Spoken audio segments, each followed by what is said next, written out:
I stand in the gleaming industrial kitchen of Taste& Co., my kitchen now, watching as health inspectors in white hazmat suits swarm through the space that once belonged to Olivia Parker.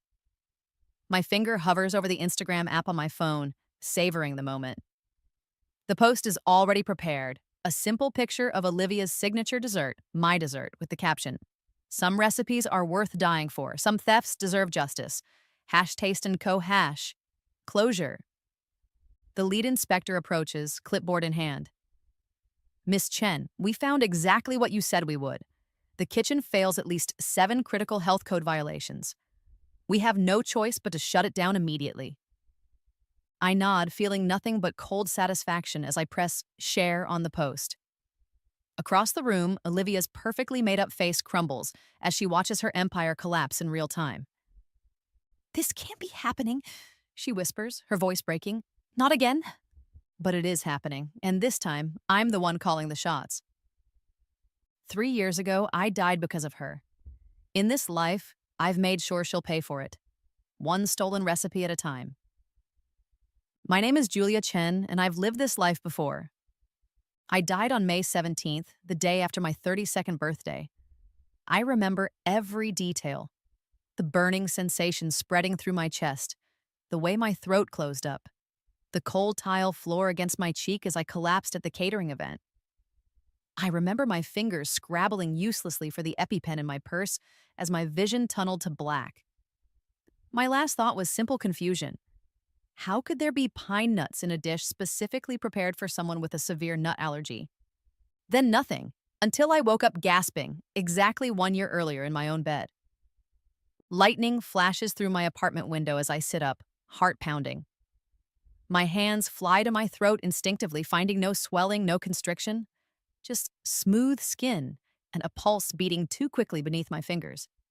The bitter taste of almond extract still coats my tongue, a phantom sensation from my last meal. "What the hell?" I whispered in my empty bedroom. My phone sits on the nightstand, its screen illuminating with a new notification. With shaking hands, I pick it up to check the time. May 17th, 2022, exactly 1 year before my death. The notification is from Instagram, at Olivia Parker Chef has started following you, and just like that, it all comes rushing back. Every moment, every interaction, every stolen recipe and fake smile. The trajectory that led to my death is beginning again, right on schedule. Olivia Parker, celebrity chef, restaurant mogul, thief, murderer. I throw back the covers and pace my small apartment, mind racing.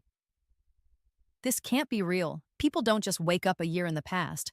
But the alternative, that I somehow dreamed an entire year of my life in perfect detail, including my own death, seems even less plausible. In the kitchen, I flip on the light and open my laptop. My food blog is exactly as I remember it from a year ago. Modest following, decent engagement, nothing extraordinary. Except for my most recent post, my grandmother's almond cake recipe. The post that changed everything. The one that somehow caught Olivia's attention and set this whole nightmare in motion. I click through to Olivia's Instagram profile. 1.8 million followers, verified blue check, perfectly curated food photos interspersed with just enough candid moments to seem authentic. Her latest post shows her in her flagship restaurant, Taste& Co., smiling alongside a visiting celebrity chef. The caption reads, "Always looking for new inspiration. What are your favorite undiscovered flavors?" Hash Taste& Co. hash culinary innovation.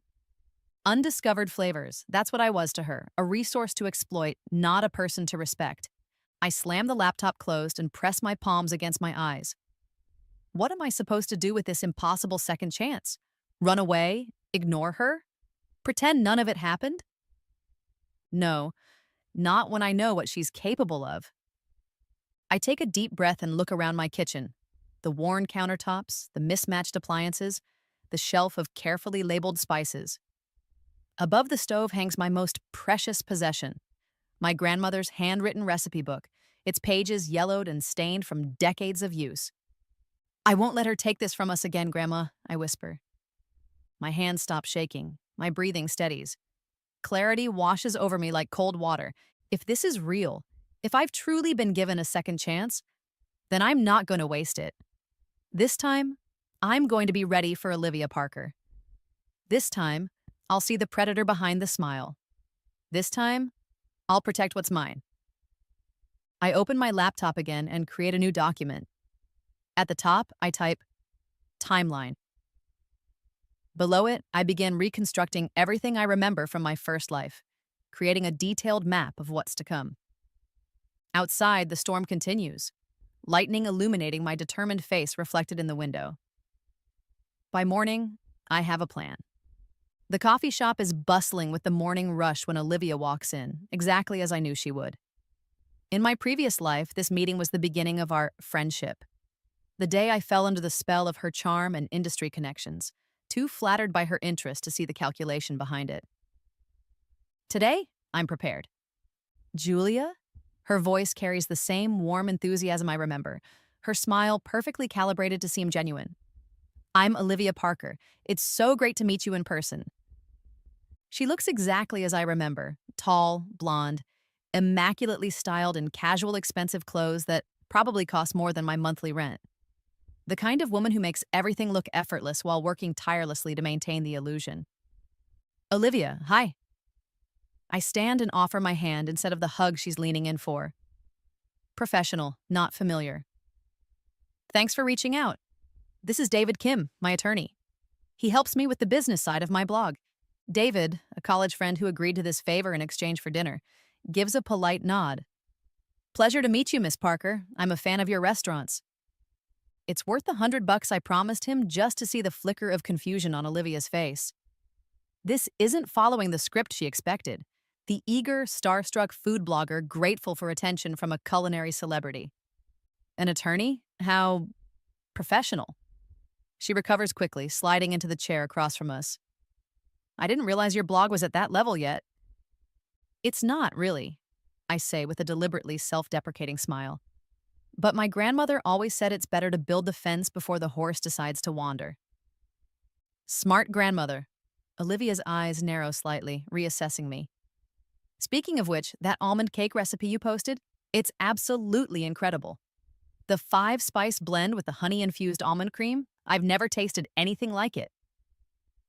In my first life, this compliment sent me over the moon. Now I hear the acquisition in her voice, the sound of someone who's already planning how to take what isn't hers. Family recipe, I say, keeping my tone light. My grandmother was very protective of it. I actually posted a simplified version. There are some techniques that didn't translate well to a blog format. I'd love to see the full version sometime. She leans forward, conspiratorial. Between us professionals, of course. David shifts beside me, playing his role perfectly. Julia's been very careful about which recipes she shares publicly. The traditional techniques in her family's cookbook have significant cultural and potential commercial value. Olivia blinks, her smile tightening almost imperceptibly. Oh, of course, I completely understand. She redirects smoothly, pulling out her phone. Actually, the reason I wanted to meet was to discuss featuring you on my Instagram. I do a series highlighting up-and-coming food creators, and your perspective on traditional Chinese recipes with modern influences is exactly the kind of fresh voice I love to elevate. And there it is, the same bait she used before. Exposure, connections, the chance to ride her coattails to culinary recognition. It worked the first time because it was everything I wanted. Even now, knowing what I know, the offer is tempting. Olivia's platform could catapult my career forward. But this time, I understand the price. That's really generous, I say carefully. I'd definitely be interested in discussing it.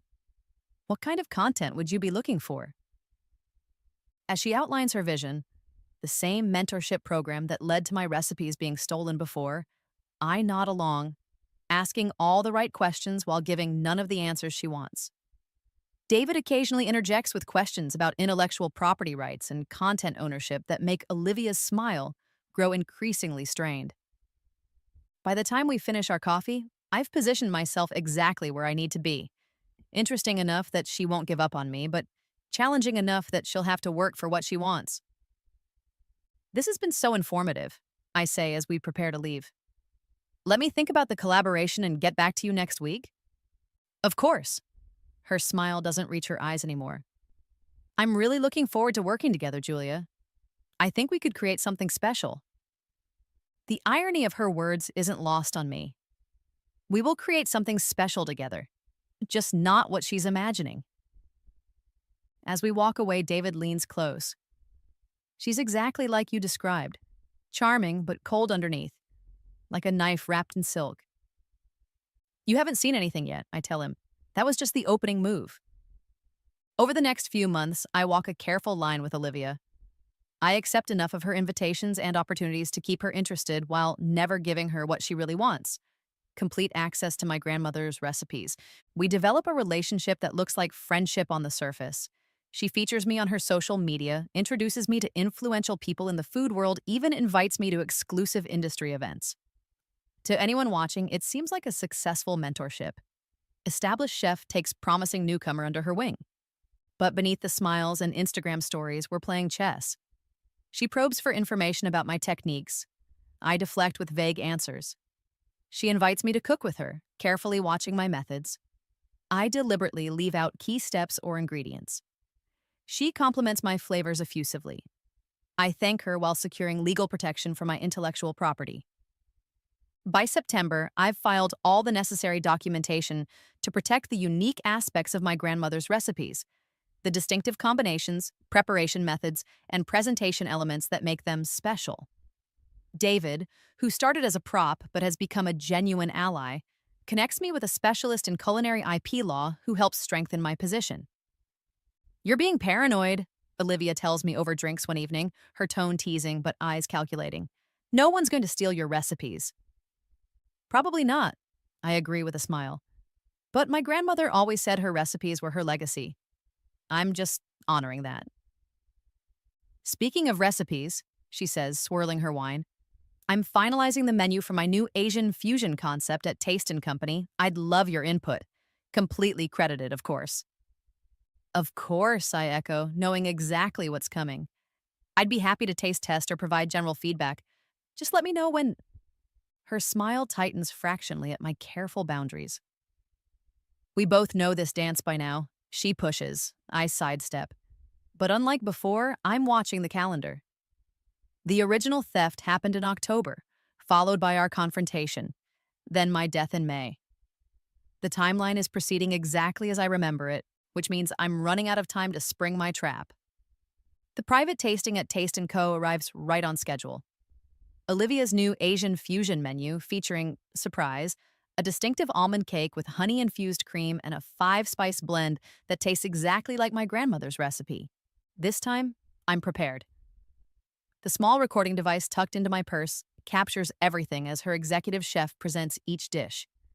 When they bring out the dessert course, my heart pounds despite knowing exactly what's coming. And for our signature dessert, the chef announces, Chef Parker's honey almond cloud cake with 5-spice caramel. It's presented differently, deconstructed with modernist flourishes, but one bite confirms what I already know. This is my grandmother's recipe, stolen despite all my precautions. What do you think? Olivia asks, watching my face intently. I take another deliberate bite, chewing slowly to buy time as emotions surge through me. Rage, vindication, grief.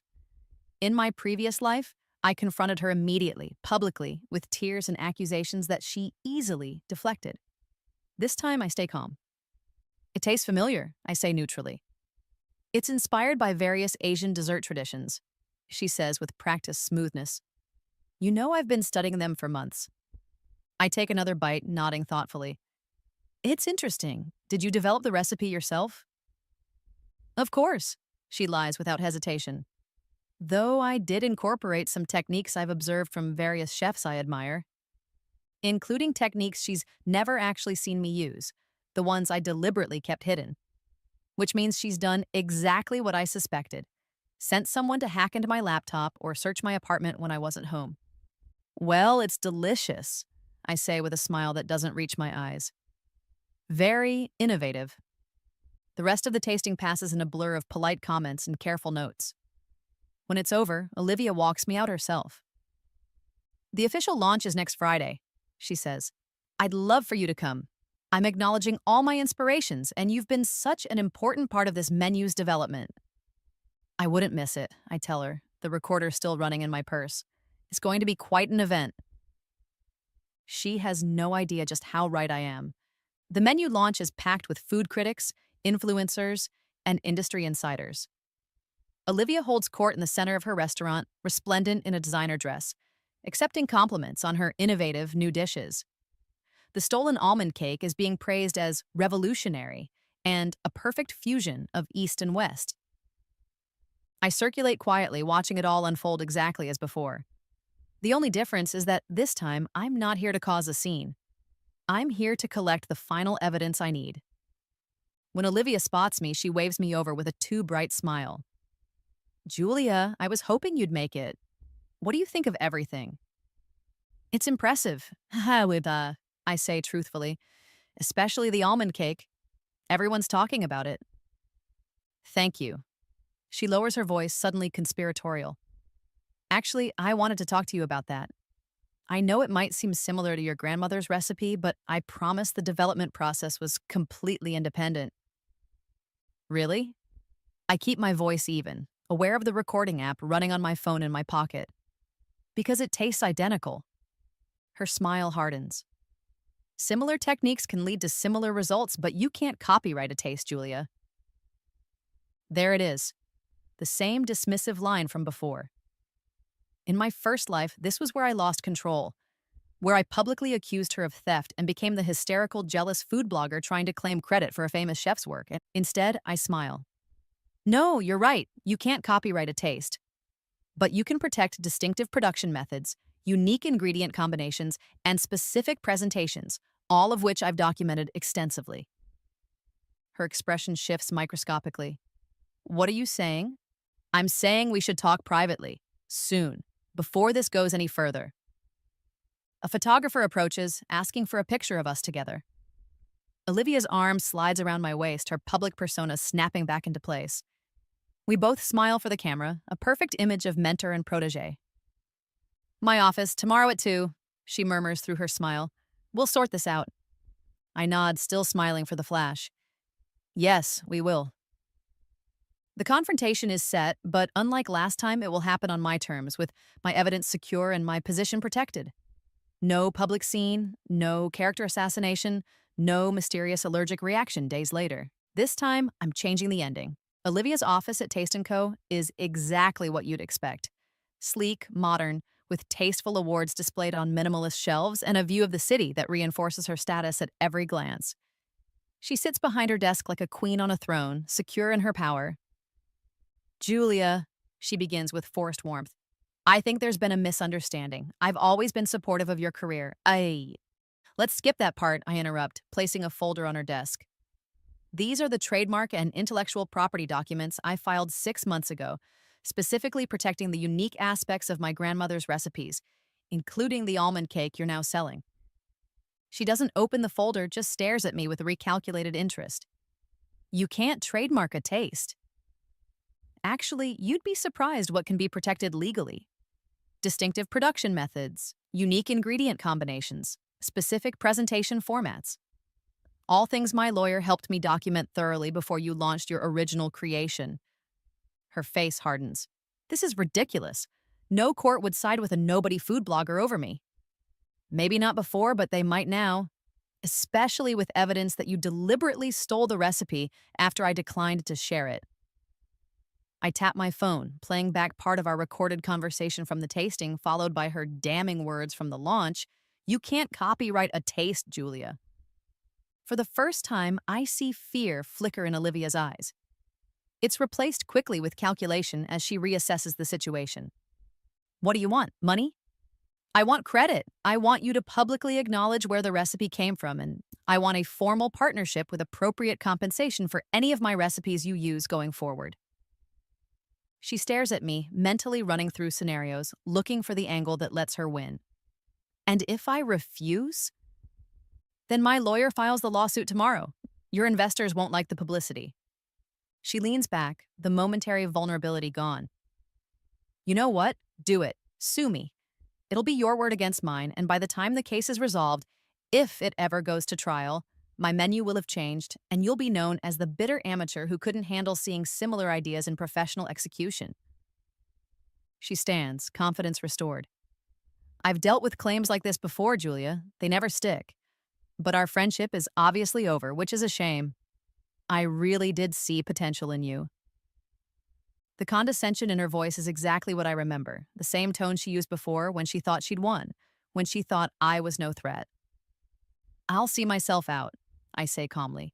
But Olivia, you might want to reconsider. The offer to settle this quietly won't stay open long. She smiles tightly. Goodbye, Julia. I wish you luck with your little blog. I leave her office knowing exactly what comes next, because I've lived it before. The quiet search into my background, the discovery of my severe nut allergy, the calculated accident at the catering event 3 days from now, except this time, I won't be the one who dies. The exclusive industry event is held at a gallery downtown, catered by one of Olivia's restaurant partners.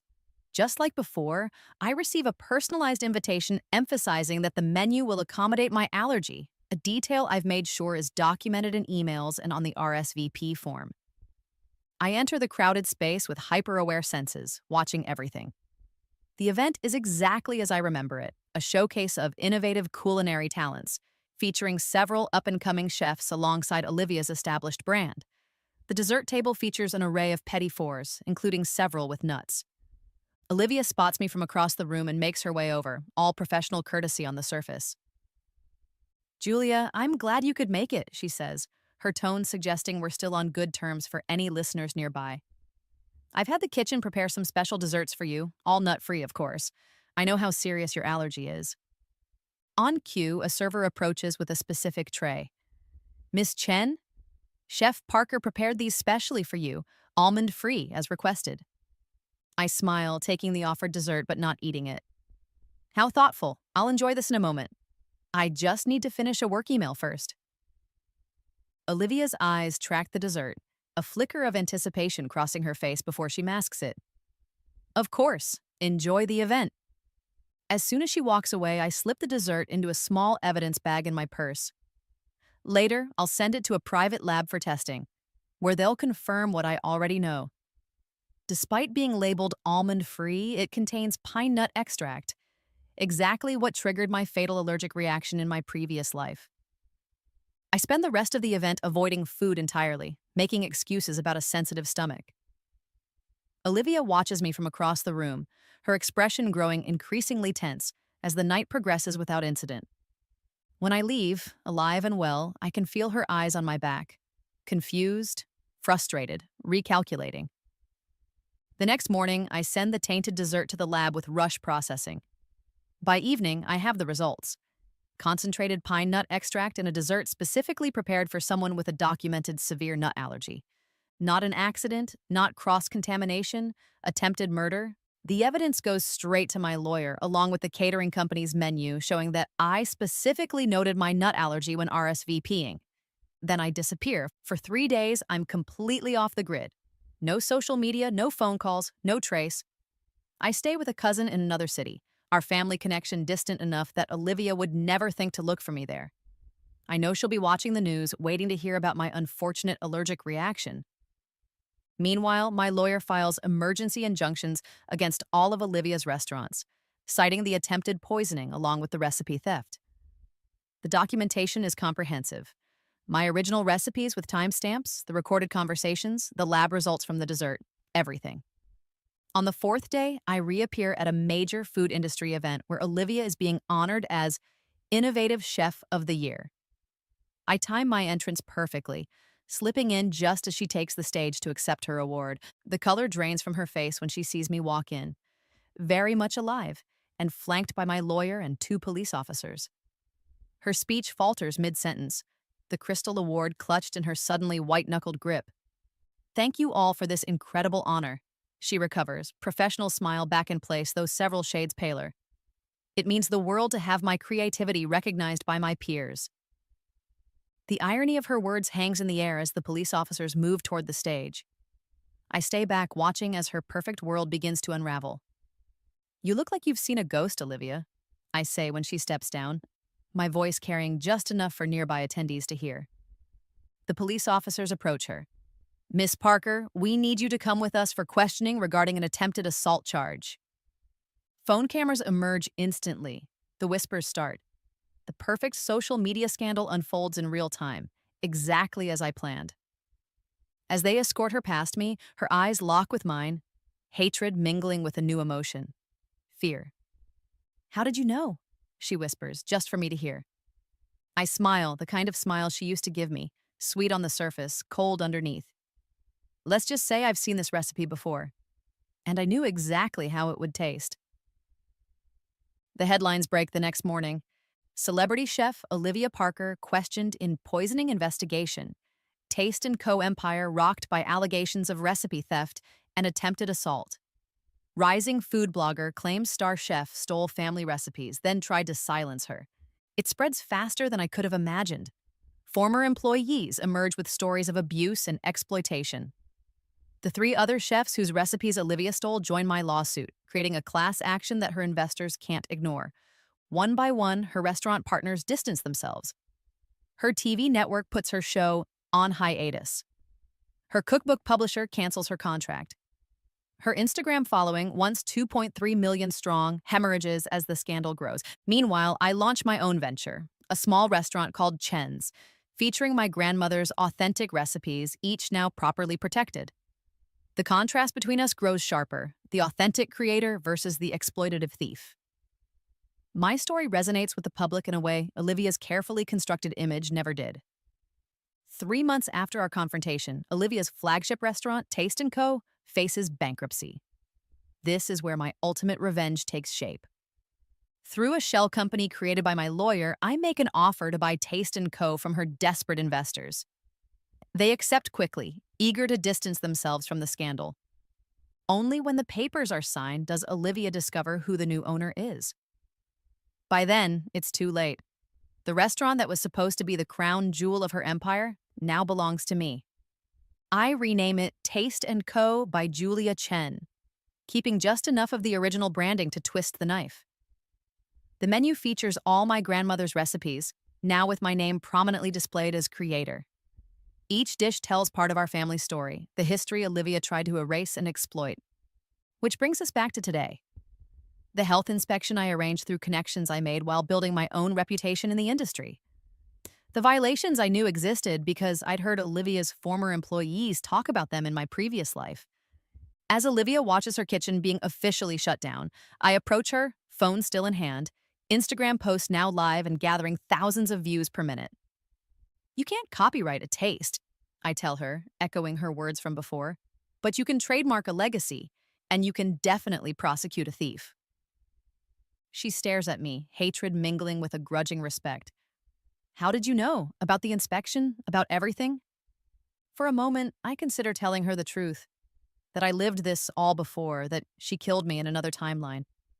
But some truths are too strange even for enemies to share. Let's just say I learned from the best, I reply instead. You taught me that in this industry you have to be ruthless to survive.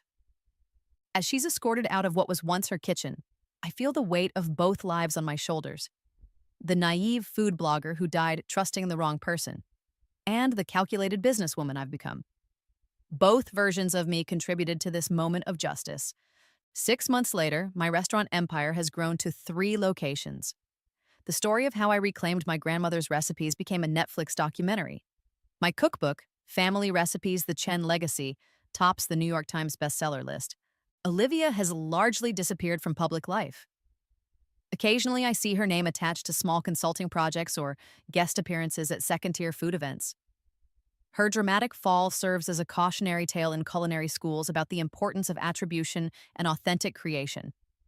I've achieved everything I set out to do in this second life.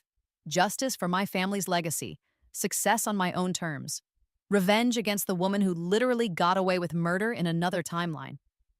But late at night, alone in my apartment, now much larger and more luxurious than before, I sometimes wonder about the person I've become, the ruthlessness I embraced, the coldness I cultivated to survive. I pull out my grandmother's handwritten recipe book, the original, not the published version, and run my fingers over her faded handwriting. I remember her in the kitchen, telling me that food was never just about taste. It was about bringing people together, about sharing love through flavors. Would you recognize me now, Grandma? I whispered to the empty room. Would you approve of what I've done with your recipes? There's no answer, of course. Just the lingering scent of almond extract and 5 spice from the test kitchen down the hall, and the knowledge that, in this life at least, her legacy will be remembered correctly, and sometimes that feels like enough. Other times, I wonder what it would have been like to simply share the recipes, to let people enjoy them without all the drama and vengeance. To be the Julia from my first life, naive perhaps, but more joyful. Tomorrow, I'll announce my newest restaurant concept. But tonight, I bake my grandmother's almond cake just for myself. No cameras, no social media, no revenge plot. Just flour and sugar and that distinctive blend of spices that started everything. And it tastes like home. It tastes like justice. It tastes like both loss and victory. And this time, I'm alive to enjoy every bite.